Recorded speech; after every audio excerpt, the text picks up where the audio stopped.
하나님의 말씀은 시편 13편 교독드리겠습니다. 구약성경 810쪽 시편 13편.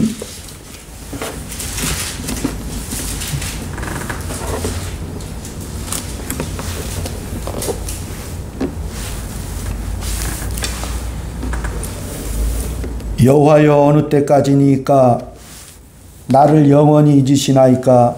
주의 얼굴을 나에게서 어느 때까지 숨기시겠나이까?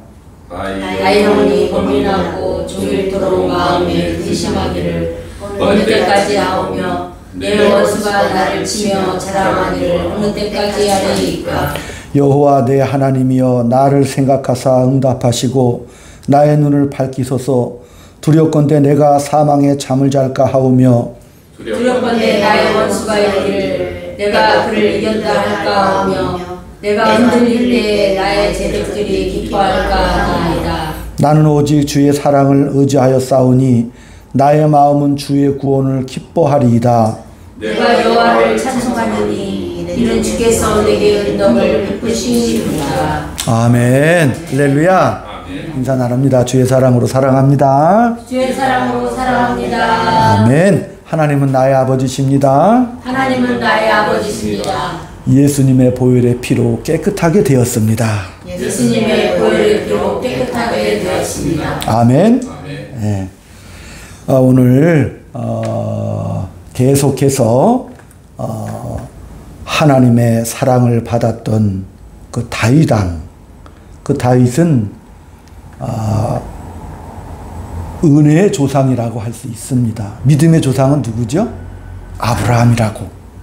은혜의 조상은 이제 다윗인데, 여기 오늘 시편 그 13편 6절에 보면 다윗이 내가 여호와를 찬송하리니 이는 주께서 내게 은덕을 베푸심이라, 이렇게 그의 인생을 종평하며 그의 고백을 지금 보고 있습니다. 다윗은 참으로 이스라엘의 그 왕들 중에서도 가장 인간적인 왕이라고 할 수 있어요. 인간적으로 흠이 많고 또 잘못도 많이 했고, 그럼에도 불구하고 하나님을 정말 사랑했던, 하나님의 은혜를 그렇게 간절히 구했던 그런 왕이기도 했습니다. 다윗 인생 70년이지요.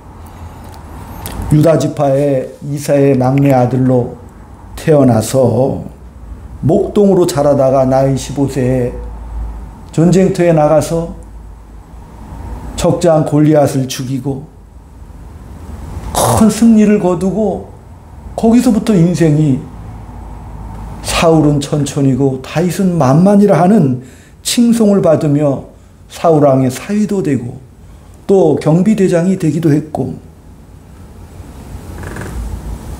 그러다가 사울왕의 미움을 받아 15년 동안 아둘람굴을 중심으로 광야에서 유리방황하며 때로는 그 골리앗을 죽인 그 나라, 그 블레셋에 가서 미친 척하며 정말 생명을 구걸했던 그런 처절한 그 인생을 지나면서도 불구하고 다윗의 인생은 어땠어요? 나이 30까지 정말 그가 하나님 말씀대로 또 하나님 뜻을 쫓아 정말 늘 순종하기를 애를 썼고, 골리앗을 물리치고 또 사울왕을 죽일 기회를 2번이나 얻었지만은 하나님이 세운 왕인데 내가 어떻게 죽이느냐. 그러다가 어떻게 됐어요?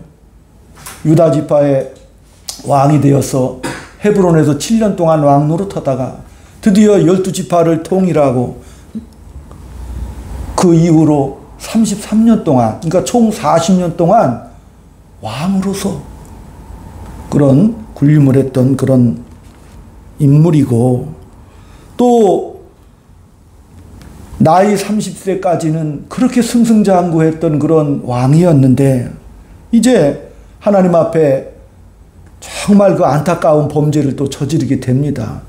사울이 저질렀던 것보다도 더 훨씬 뛰어넘는 범죄를 저지르는데, 밧세바를 범하고 그 강군 우리아를 죽이기까지 하죠. 전선에 내보내서. 그러니까 살인도 하고 강간도 하고. 그러다 보니까 그 나머지 인생이, 하나님은 공평과 정의의 하나님이시죠. 그 다윗의 일생이 거기서부터 어떻게 되는 거예요? 정말 그 밧세바 사에서 난 그 아들은 죽고, 또 그 이후로 큰아들 압살롬이 또 반역을 일으켜요. 그래서 자기 부인들이 능욕을 당하기도 하고, 온 백성들 그 보는 앞 궁궐터에서, 그리고 몇 개월 동안 또 쫓겨다니기도 하고, 그러다 보니까 쫓겨다니다 보니까 자기를 따랐던 옛날에 그 부하들이 막 배신하기도 하고, 그러니까 인간의 모든 아픔과 좌절과 슬픔을 거기서 다 겪는다니까요. 또 그걸로 끝나는 게 아니죠.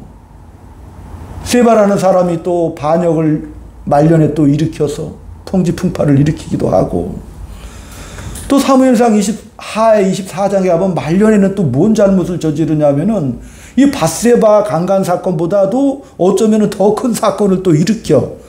왜냐하면 인구조사를 또 실시해요. 왕이 다윗이 혼미해가지고. 왜 인구조사를 하냐? 하나님이 인구조사하지 말라고 그랬어요. 왜? 이스라엘은 하나님이 상급이요 방패입니다. 하나님이 다스리고 지키는 그런 나라인데, 이 왕이 말년에 뭐가 교만이 싹튼다니까요. 하나님이 지켜주신다 하는 것을 자꾸 잊어버리고 치매기가 왔는지 노년에 혼미해져서 요압 장군 시켜가지고, 야, 전국에 각 지파별 인구 조사를 해라. 그 대신 18세 이상을 다 조사해라. 18세 이상은 전쟁에 나갈 수 있는 군사 숫자니까 군사력이죠. 그러니까 유다 지파 50만 명, 나머지 지파에서 80만 명, 130만 명이잖아. 야, 우리나라에 동원할 수 있는 군사력이 130만 대군이구나. 그러다 하나님 앞에 혼나고 갓선지자가 와가지고 당신이 하나님 앞에 악을 행하여 다 이렇게 또 훈계를 들어요. 그러니까 정말 하나님 앞에 회개를 하는데 하나님께서 세 가지 중에서 너 택해 그러면. 왜? 하나님은 반드시 그가 죄를 지었으면은 죽이진 않아. 그렇지만 벌을 내리셔. 그러니까 다윗의 집안에도 다윗이 하나님 앞에 큰 축복을 받았지만은, 그러나 내가 너를 내치지는 않지만 네 집안에 칼이 끊이지 않을 것이다. 환란이 끊이지 않을 것이다. 그게 세 가지 중에 뭐를 택해요? 하나는 선지자를 통해서 7년 동안 이스라엘에 기근이 올 것이다. 또 두 번째로는 3개월 동안 네가 다시 반역을 당해서 쫓겨나닐 것이다. 또 마지막으로 3일 동안 전염병이 이스라엘에 돌 것이다. 너 어느 벌 받을래? 하나님이 그렇게 하신다니까요. 그러니까 다윗이 어떻게 했어요? 아유, 하나님 그러면 짧게 3일 동안 나라에 전염병을 받겠습니다. 그것 때문에 이스라엘 백성 7만 명이 죽어나갔다니까요. 그러니까 다윗이 막 눈물로 하나님 앞에 회개해요. 자기 하나 잘못 때문에 7만 명의 애꿎은 백성들이 전염병으로 죽게 됐다니까. 그래서 나중에 말년에 그냥 정말 거기에 단을 쌓고 하나님 앞에 회개에 눈물을 흘리고, 그러다가 나중에 이제 쓸쓸하게 나이 70에 노년을 맞이해서 이렇게 이제 죽게 되지요.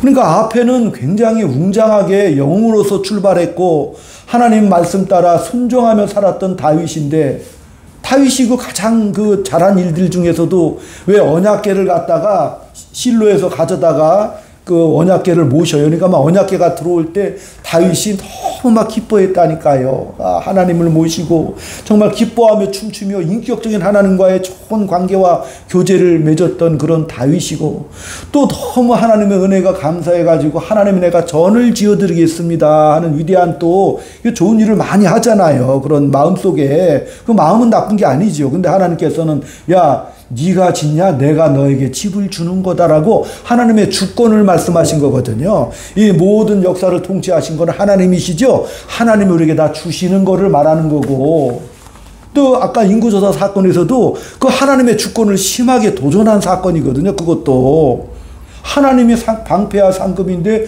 네가 인구조사에서 말년에 치매기가 있었는지 자기 교만을 드러내는 거거든. 그런 모든 과정들이. 그죠? 왜 그런 일들이 이렇게 일어나는가? 우리가 이 성경을 볼 때도 후대의 사람들로서, 그죠? 우리가 이것을 바라볼 때 성경이 어떻게 구조가 되어 있어요? 하나님께서 만물을 창조하시고 또 인간이 타락하고, 그죠?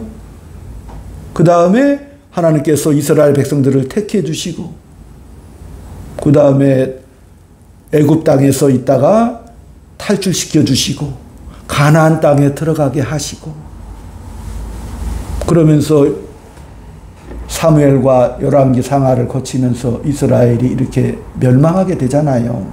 그러니까 이런 이 성경의 과정을 이렇게 말씀을 볼 때도 우리 인간으로 비유해서는 처음에 출생을 하고, 그 다음에 유년기를 거치고, 이제 사춘기를 거치고, 그 다음에 결혼해서 어른이 되고, 그죠? 그러면 어른이 된다는 게 뭐예요?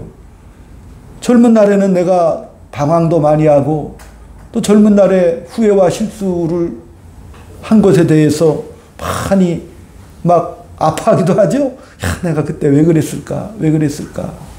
근데 어른이 되면 어떻게 되는 거예요? 이제 나이가 들어가면 들어가고 철이 들면 철이 들수록, 지금 나의 모습을 생각하면서 어떻게 돼요? 옛날을 회상하며 후회가 아니라 지금 내가 더 철이 들었다는 것을 깨닫게 되는 것이죠.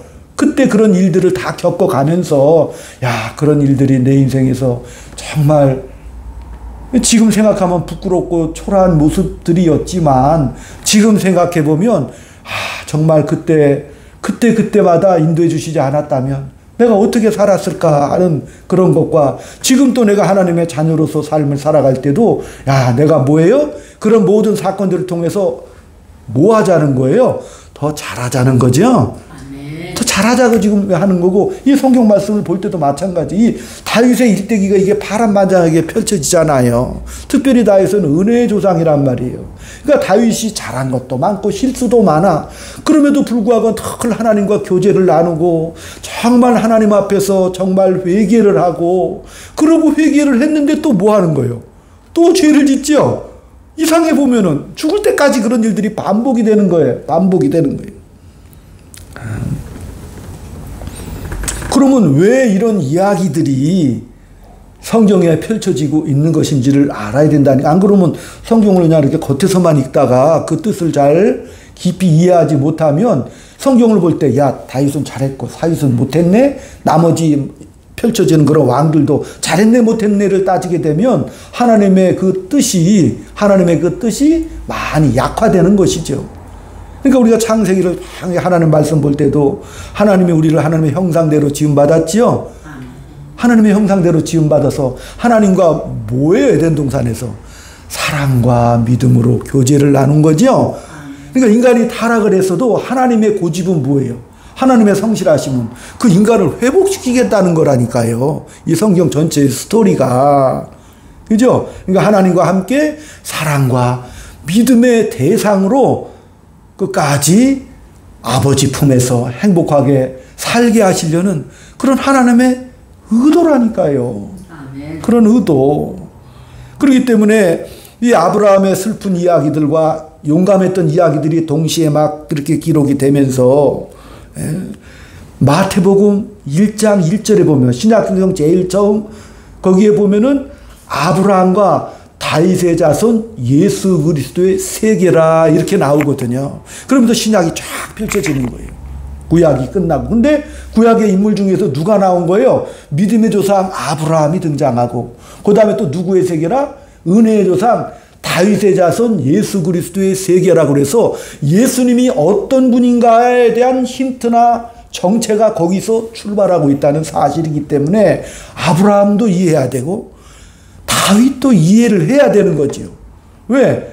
우리가 아다시피 우리 예수님은 동정녀 마리아에게 성령으로 잉태하신 분이죠. 인간의 계보에 끼시는 분이 아니잖아요. 더군다나 하나님의 아들이시기 때문에 인간의 계보에 낄 이유가 없지요. 그럼에도 불구하고 아브라함과 다윗의 자손 예수 그리스도의 세계라, 그 육체의 혈통을 이어왔다라고 하는 것은 거기에 뭔가 힌트가 있다는 사실이거든요. 그 뜻을 우리가 깊이 알아야 되는 거죠. 로마서 3장 23장 이렇게 보시면 242쪽입니다.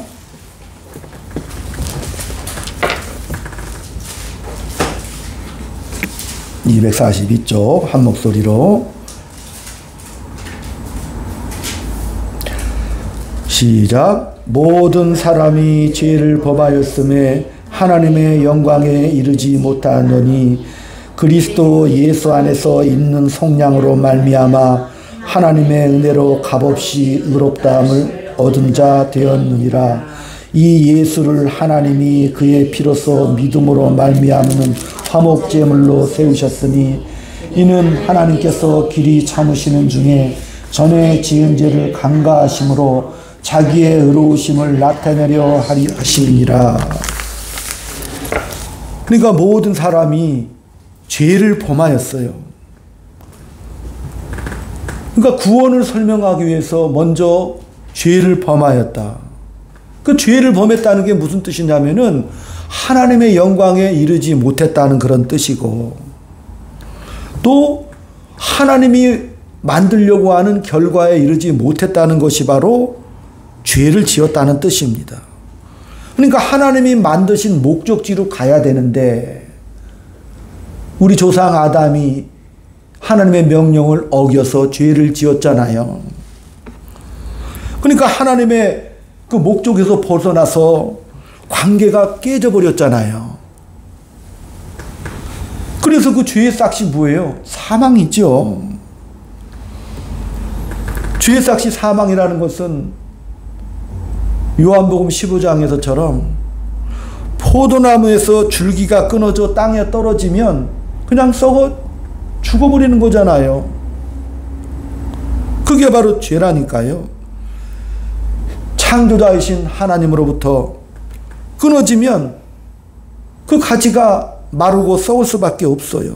그냥 망하는 거니까요. 그런데 어떻게 했어요? 오늘 로마서에서도 우리 예수님께서 오셔서 그렇게 죽게 된 우리를 살리셨다. 그러니까 하나님과 죄를 범해서 끊어졌던 우리를 붙여놨다, 그런 뜻이잖아요. 그래서 그 예수님이 화목 제물이 되었다. 하나님과 우리 사이에 화목 제물이 되어서 붙여놨다. 그러니까 아까 말씀대로 하나님의 영광에 이르지 못했다. 근데 붙여놨으니까 이제 영광에 이를 수 있는 거죠? 예, 이제 붙여놨으니까. 붙여놨으니까 영광에 이를 수 있는데, 그러면 뭐예요? 처음 가졌던 하나님의 그 목적, 하나님의 형상대로 지음받은 존귀한 그 인생들, 사람과 믿음의 관계를 나누고자 하는 하나님의 의도대로 우리 인생을 끌어가시겠다는 뜻이죠? 그게 하나님의 의도라니까요. 기어코 내가 하나님의 형상을 회복한, 왜? 하나님의 형상대로 지음받은 인간만이 이 땅에서 가장 고귀하고 거룩한 복된 인생을 살아갈 수 있겠기 때문에, 그 형상대로 살아야 저와 여러분이 참된 만족을 할 수 있기 때문에 하나님께서 어떻게 기어코 내가 만들어 가겠다는 거거든요. 그러니까 예수를 믿어서 우리가 천국에 가는데 그건 우리가 다 알지만, 그러나 우리가 예수를 믿었는데 왜 이렇게 눈앞에 보이는 막 티가 안 나는 거야 도대체? 집사님, 우리가 예수를 믿었는데 왜 이렇게 갑자기 막 눈앞에 보이는 환경적인 변화나 이렇게 티가 안 나? 그거 왜 그러겠어요? 우리가 천국 가는 건 다 알지만, 그러나 우리가 어디를 가느냐가 아니라 뭐가 되느냐의 싸움이라는 걸 이제 아시겠죠? 이제 뭐가 되느냐의 싸움이라니까? 하나님의 영광에 이르지 못하다가 예수 그리스도께서 화목제물이 돼서 붙여놨으니까 이제는 뭐예요? 하나님의 영광에 이르게 되었잖아요. 그러니까 이제는 우리가 뭔 싸움을 하는 거예요? 지금서부터는. 내가 뭐가 되냐? 뭐가 되냐는 것이 중요하기 때문에 거기서 뭐가 나오는 거예요? 믿음이 나오고 이제 은혜가 나오기 시작하는 거죠. 출발이.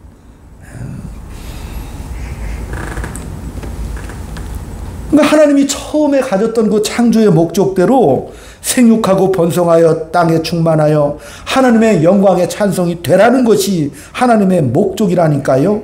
그러니까 우리 인간으로서는 갈 수가 없지요. 그렇잖아요.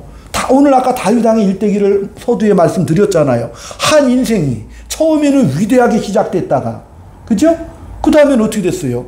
갈수록 죄를 좀 안 짓고 다윗 정도 되는 신앙인이면, 그죠? 이 시편은 다윗이 거의 다 많이 지었어요. 그걸 하나님과 교제를 나누던 와중에도 죄를 짓지요, 지금.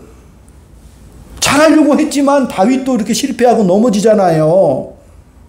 왜 이런 일들이 벌어지는 것일까? 그래서 그런 일들을 통해서 믿음이 도입되고 은혜가 도입된다는 사실이죠. 그러니까 우리가 믿음이라는 것은 아브라함을 통해서 우리가 알 수가 있는데, 그렇다면은 그 아브라함은 어떤 일을 해서 믿음이 된 거예요? 아브라함에게 처음에 창세기 12장 1절에도 내가 너로 복을 주겠다. 네가 축복하는 자는 내가 축복하고 네가 저주하는 자는 내가 저주하겠다. 너는 복의 근원이 되리라. 처음에 이 아브라함이라는 한 인생에게 나타나셔서 그에게 그렇게 뜬금없이 약속을 주신 거잖아요. 택해 주셔가지고.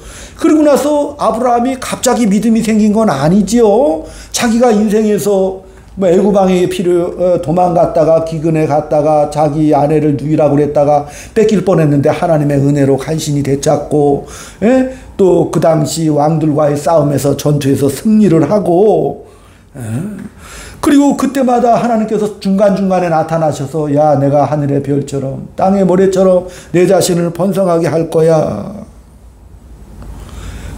근데 아브라함이 말하잖아요. 하나님, 제가 나이 99살인데 육신의 자손은 이미 다 끊겼는데 뭔 얘기 하시는 겁니까? 그러니까 하나님께서 100세의 아브라함에게 아들 이삭을 주시죠. 그러니까 얻을 수 없는데 창조의 하나님으로서 그 아브라함을 확신을 시켜주시고, 그때서야 하나님이 이런 분이셨네. 그리고 나서 창세기 20장에서도 아브라함이 드디어 하나님 앞에 바치라고 하니까 드리는 순종의 자리까지도 가잖아요. 그거 누가 다 인도하시는 거예요? 하나님이 믿음으로 인도하시는 장면들이잖아요. 그러니까 하나님께서 야, 내가 너를 만들려고 하는 것은 이 자리까지 오게 하는 거야. 그래서 모리아산에 그 이삭을 바칠 때까지, 그러니까 하나님이 야, 알았으니까 됐다. 내가 다시 한번 또 다짐하시죠. 내가 평생에 너와 함께 할 거고 너는 복의 근원이 될 것이고 내 자손이 정말 번성할 것이다 하는 그런 축복을 주시잖아요.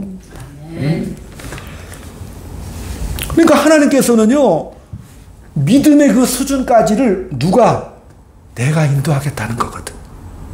그 자리에 오기까지 그렇게 만드시겠다는 거잖아요. 그러니까 믿음을 선물이라고 하잖아요. 그러면 다윗은 이제 은혜의 조상인데, 다윗은 뭐냐면은 거꾸로 됐잖아요. 영웅처럼 등장해서 나중에 정말 초라해지는 인생으로 변했는데, 그게 무슨 뜻이냐면은 알아도 마음먹은 대로 안 된다는 거예요. 다 알아. 하나님이 주권자시고 방패요 상급이라는 걸 다윗이 모르나요? 그래도 나중에 인구조사하는 실수를 또 범하고 또 이렇게 벌을 받잖아요. 그럼 왜 그러겠어요? 근데 왜 다윗이 은혜의 조상이겠습니까? 은혜는 믿음을 지키다가 실패한 것을 회복하는 것이 은혜라는 사실입니다. 그러니까 그 다윗이 그 은혜의 본보기가 된 거지요. 그러니까 다윗이 그 많은 죄를 저질렀음에도 불구하고 용서함을 받았고, 그걸 뭐라 그래요? 은혜를 받았다고 그러죠? 은혜를 받았다고 하잖아요. 그러니까 우리의 실패한 그 자리, 왜 다윗이 아까 말한 대로 여러 가지 반란과 반역과 죄가 계속, 그죠? 알아도 죄를 짓고 몰라도 죄를 짓고, 다윗이 그런 일생이 계속 반복되고 있었잖아요. 근데 왜 은혜의 조상이 되느냐? 하나님이 그때 그 실패의 자리에서 찾아오셔서 야, 너 끝이 아니야. 다시 해야 돼. 그러니까 다윗이 또 침상을 적시며 또 일어나서 하나님 앞에 회개하고 하나님의 은혜와 사랑을 또 구하죠. 계속 구하잖아요. 실패하고 넘어져도 또 하나님을 또 구해. 잘 나갈 때도 또 잘 나갈 때 또 잘하지요. 하나님의 전을 짓겠습니다 하는 건 대단한 고백이거든요. 그의 중심 속에서는. 그러니까 그것의 고백에 대해서는 축복을 주시잖아요. 그럼에도 불구하고 그가 어떻게 됐어요? 죄를 짓는 그런 또 자리까지도 가게 되는 것이죠. 실패의 자리. 그러니까 은혜라는 게 뭐예요? 다윗처럼 때로는 실패하고 낙심하고 체념할 때도 그때마다 뭐가? 하나님께서 은혜를 부어주신다는 것을 다윗을 통해서 지금 말씀하시는 겁니다. 사람은요, 고생하지 않으면, 고난을 겪지 않으면 인생의 진실한 내용이 깊어지지가 않는다는 사실이죠. 그러니까 우리 인간에게 필요한 것은 고난이와 한계요. 그런 고난을 통해서 우리가 철이 들어가잖아요. 고생을 하면서. 고생을 하면서 야, 형편없는 거구나. 이 내 인생 자체가. 이런 게 바로 이 내 인생이 이렇게 덧없는 거였구나. 다윗도 인생 말년에 몸이 차가워지니까 아비삭을 품고 이렇게 자잖아요. 그러면서 그렇게 인생을 마감을 합니다. 혼미해져 가지고.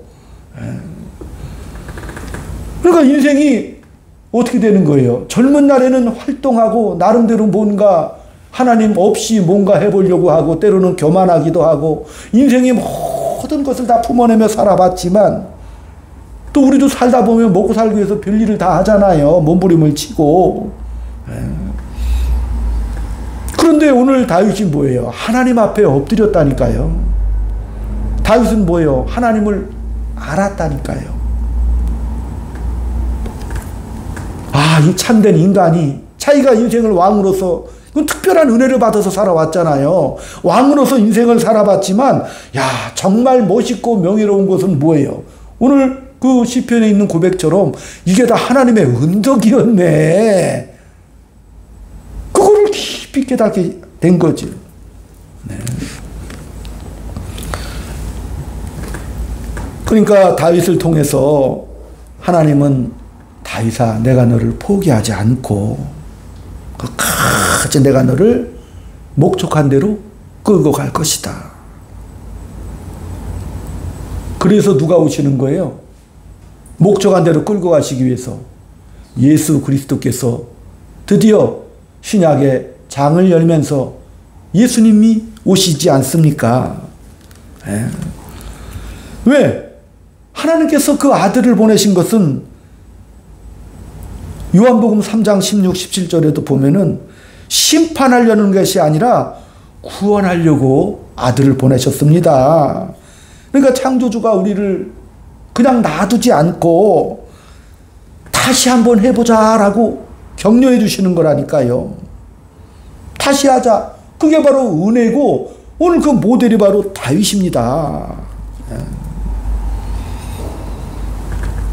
그러니까 아브라함과 다윗의 그 족보에 예수님이 들어가셨는데 그러므로 뭐예요? 그 예수님의 십자가의 죽음이 뭔지를 이제 여러분 좀 희미하게 알게 되겠죠? 그 죄인들을 위하여, 그죠? 누가? 하나님께서 그 아들을 보내시사 십자가에 죽게 하시는 것이죠. 그리고 부활하게 하시는 것이죠. 왜? 구약에서부터 이 역사가 약속이 된 이 역사가 흘러가면서 하나님께서 아, 이렇게 지금 우리를 죄악 속에 빠진 우리들을 이렇게 붙잡고 인도하신 것이 구약의 역사잖아요. 다윗 왕이 인구조사하고 그 이후 솔로몬도 또 실패하죠. 나머지 그 뒤에 따라오는 많은 왕들도 하나님이 그렇게 성경에서 말씀해 주셨음에도 불구하고 늘 군사력과 국방력을 자랑하지요. 또 아니면 왕이 교만하고 타락하게 되는 거지요. 그런 일들이 계속 반복이 되잖아요.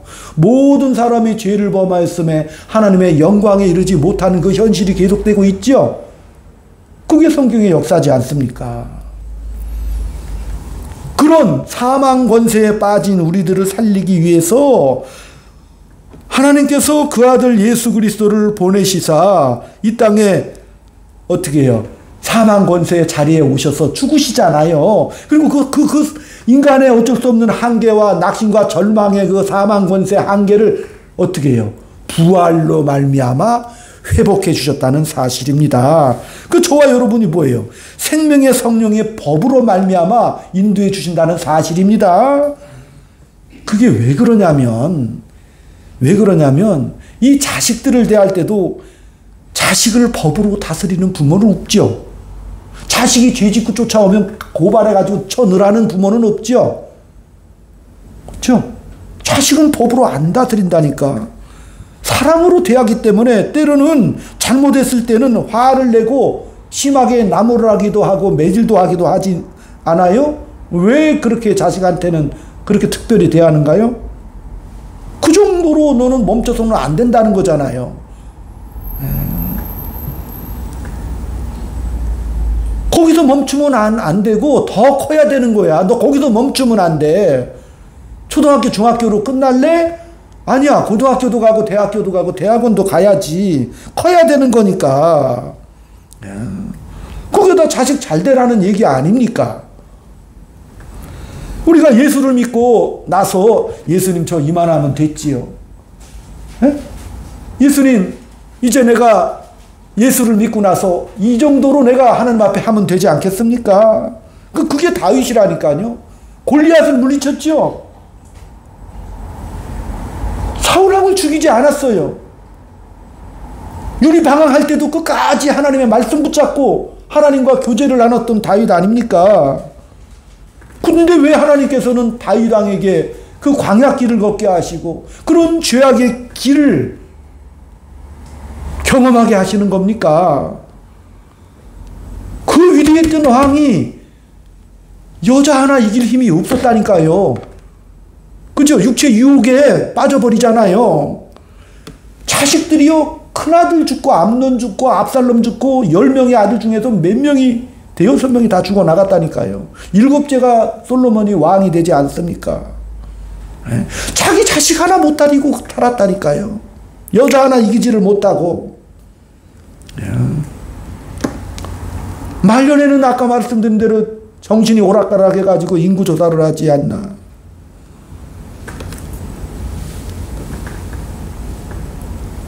그런 모든 과정을 하나님이 왜 경험케 하시는 거예요? 왜 그런 일들이 필요한 거예요?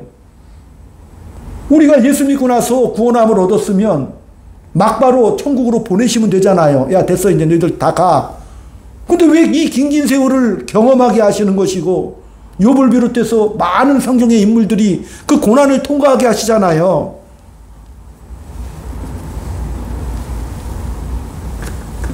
그거는 뭐예요? 하나님께서 우리를 자식으로 대하고 있다는 사실입니다. 자식으로.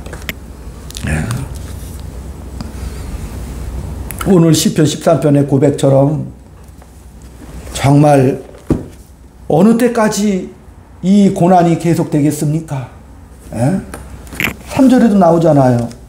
여호와 내 하나님이여 나를 생각하사 응답하시고 나의 눈을 밝히소서. 두렵건대 내가 사망에 잠을 잘까 하오며 두렵건대 나의 원수가 이르기를 내가 그를 이겼다 할까 하오며 내가 흔들릴 때에 나의 대적들이 기뻐할까 하나이다. 늘 심장이 떨리고 흔들리고 많은 고난 속에 두려움 속에 그 길을 걸어갔지요. 근데 하나님은 왜 이런 길을 허락하시는 거예요?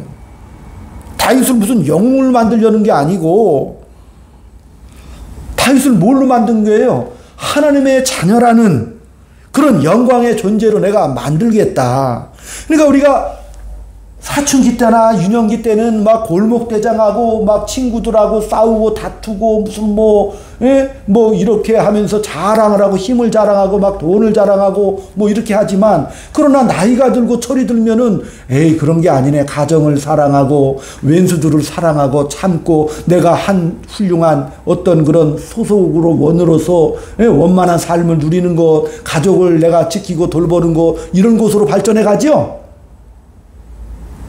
나이가 들면 그런 것이 그런 거였구나라고 우리가 소리 들으면 당연히 깨닫게 되는 거 아닙니까?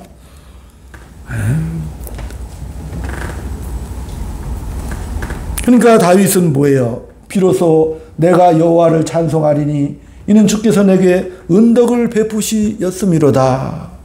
그러니까 다윗이 오늘 13편의 고백과 함께 시편 52편의 고백도 그 유명한 무슨 고백? 여호와는 나에게 번제와 제사를 원치 않고 상한 심령을 원하시는구나. 상한 심령을 나에게 원하시는구나. 상한 심령이 뭡니까? 상한 심령.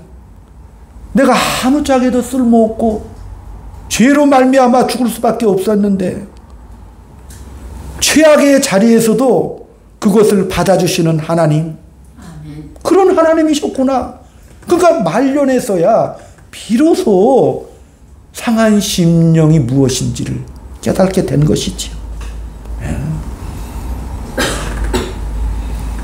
그러니까 우리 성도들의 가장 큰 덕목이 뭐냐면 믿음과 은혜가 만들어내는 인간의 최고의 경지, 즉 하나님과 사랑과 믿음을 나누는 경지까지 가는 것이 성경이 요구하고 있다는 사실입니다. 그러니까 시 23편에서도 위대한 고백을 했죠. 여호와는 나의 목자시니 내가 부족함이 없으리로다.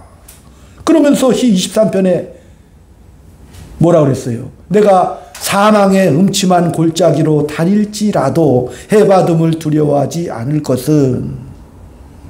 그러니까 하나님은 뭐예요? 그 다윗의 일생을 통해서 사망의 음침한 골짜기로 다닐 때라도 끝까지 지키시고 보호하신 거죠. 하나님의 은혜를 부어주신 거라니까요. 그걸 붙잡으셔서. 그러니까 믿음을 얻기 위해서는 그 다윗이 어떻게 됐어요? 그 은혜를 깊이 생각하는 그런 과정을 통해서 사망의 음침한 골짜기를 걷게 하신 거잖아요. 그런데 다윗은 그때는 죽는 줄 알았잖아요. 그럼에도 불구하고 그런 실패의 자리, 그렇게 낙심하는 눈물 골짜기를 걸어갈 때라도 하나님은 포기하지 않아 하시고 어떻게 해요? 그것을 하나님이 붙잡으셔서 우리 신약 성도들은 뭐죠? 그런 모든 것이 협력하여 뭐를 이뤄주셔?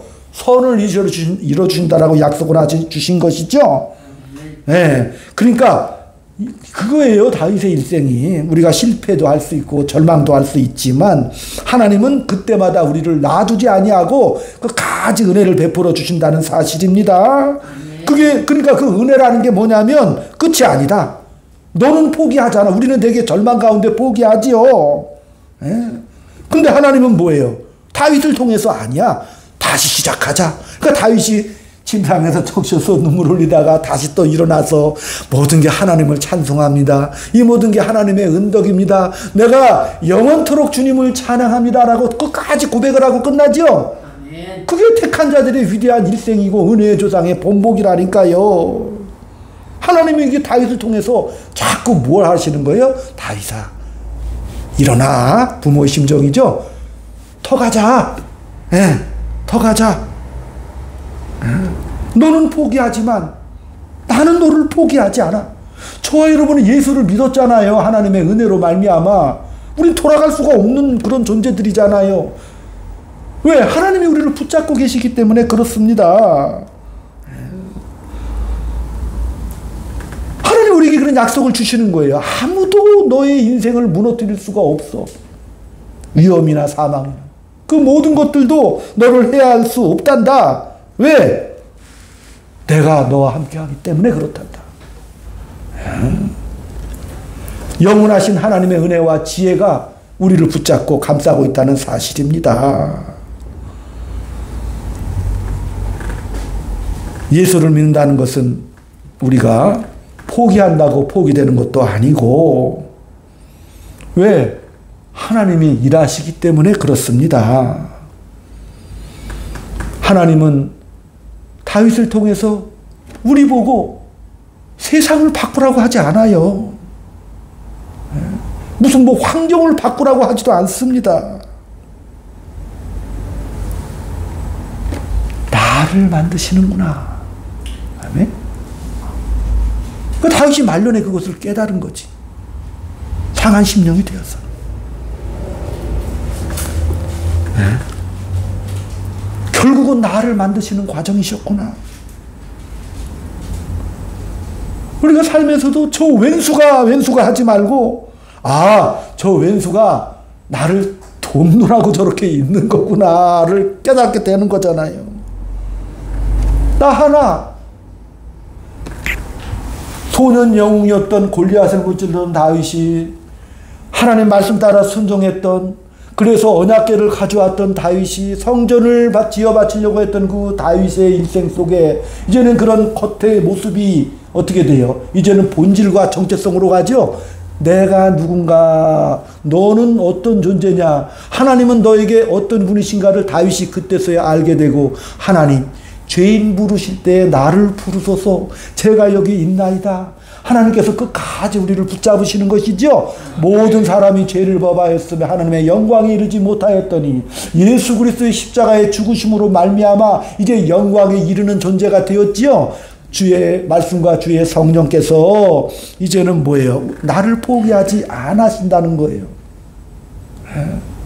나를 끝까지 놓지 않는 것이죠. 너는 나에게 있어서 가장 귀한 자식이다. 그게 오늘 이 시대에, 신약시대에 우리를 대하시는 하나님의 대접입니다. 그 하나님의 사랑을 이길 자는 없으니까 한 주간 동안에도 뭐예요? 하나님의 깊은 은혜 속에 마음껏 누리시기를 주의 이름으로 축원드립니다.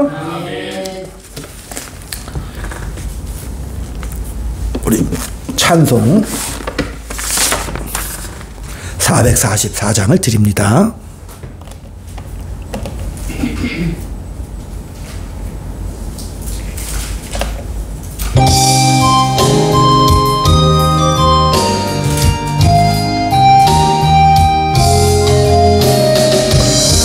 겟세마네 동산에서 피땀 흘린 주의 기도, 십자가의 죽으심도 모두 나를 위함이라. 해준 그 신사랑 무엇으로 보답할까? 내게 주신 모든 은혜 무엇으로 보답할까? 주홍같은 붉은 죄를 흰눈같이 씻기시고 하나님의 자녀 삼아 영원한 삶 주시었네. 내게 주신 그 신사랑 무엇으로 보답할까? 내게 주신 모든 은혜 무엇으로 보답할까? 파이는 세상에서 지금까지 살 마음도 주의 은혜 그 신사랑 잠시라도 잊을 소냐? 내게 주신 그 신사랑 무엇으로 보답할까? 내게 주신 모든 은혜 무엇으로 보답할까? 나의 몸과 나의 마음 내게 주신 모든 것을 주께 모두 바친데도 시험만 남아있네. 내게 주신 그 신사랑 무엇으로 보답할까? 내게 주신 모든 은혜 무엇으로 보답할까? 괴로우나 즐거우나 주와 함께 동행하며 최후 순간 그때까지 이 복음을 전파하리. 내게 주신 크신 사랑 무엇으로 보답할까? 내게 주신 모든 은혜 무엇으로 보답할까? 아멘. 아버지 하나님의 크신 사랑과 은혜를 감사드립니다. 주님 앞에 주의 것을 구별해서 드린 손길마다 진정 주님의 크신 은혜와 사랑을 감사하며 드린 은혜의 손길 드린 예물마다 우리 주님 감찰하시고 함께해 주시고 눈동자같이 지키시고 보호 인도하여 주시옵소서. 지금은 우리 구주 예수 그리스도의 은혜와 하나님 아버지의 극진하신 사랑하심과 성령님의 감화감동 교통육사 위로 충만하심이 오늘 주님 앞에 은혜의 여정으로 말미암아 늘 하나님의 은덕을 감사하며 일평생 주님만 의지하며 살기를 소망하는 사랑하는 주의 자녀들 머리 위에 저들에 속한 가정과 이 교회 위에 이 나라 위에 지금부터 영원토록 함께 있을지어다. 아멘.